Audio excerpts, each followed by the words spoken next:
Unajua nini?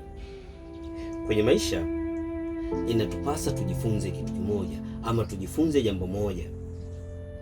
Ifikapo pindi katika maisha yenu, ikiwa wewe na mwenza wako mmetengana, halafu tayari mlikuwa tayari mmeshajenga familia, hasa upande wa kina mama au upande wa kina dada au upande wa kina shangazi, najua kwa vyovyote mtakuwa tayari mna mahusiano. Sasa ifikapo pindi mmetengana na wenza wenu, mchunge sana kuwapa maneno wale vijana mnaokaa nao, wale watoto ambao kwa bahati mbaya aidha mwenza wako hana mwenzie wa kukaa ili kuwatunza hao watoto, ila wewe umepata wazifa huo au umepata nafasi hiyo ya kukaa nao hao watoto na kuwatunza hao watoto. Kuwa makini sana, usije ukaanza kueleza madhaifu ya mwenza wako kwa watoto ili yeye haonekane mbaya mbele ya watoto wake. Kaa ukijua ya kwamba hao bado ni wanaye na wataendelea kuwa wanaye. Hata uwaambie mabaya gani, lakini mwisho wa siku watakaa chini, watafikiria, watajua kwamba yule ni baba.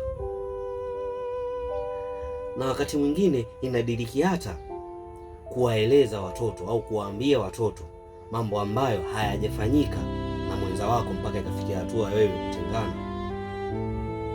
Chunga sana, kuwa makini.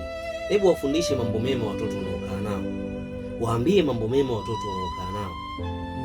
Hebu waambie zile faida ambazo ulikuwa unapata kipindi huko na baba yao au huko na mwenza wako, ili itafika kipindi yeye watamuona yuko sawa na wewe pia watakuona uko sawa, kwa sababu hao wana akili na wanaendelea kujifunza.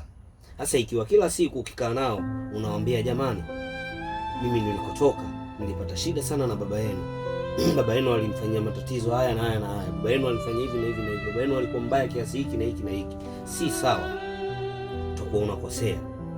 Kwa maana huenda ni kweli alifanya hivyo ama uongo hakufanya hivyo, lakini unavyowafundisha kwamba kuna hili na hili na hili, afu yote ni mabaya. Hamna siku ambayo ulikaa ukaongea kuhusu mazuri ya mwenza wako.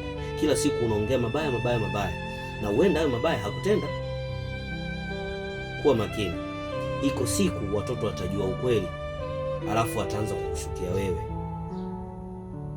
Jua jinsi ya kuishi na watu, kikubwa akili na moyo, hivyo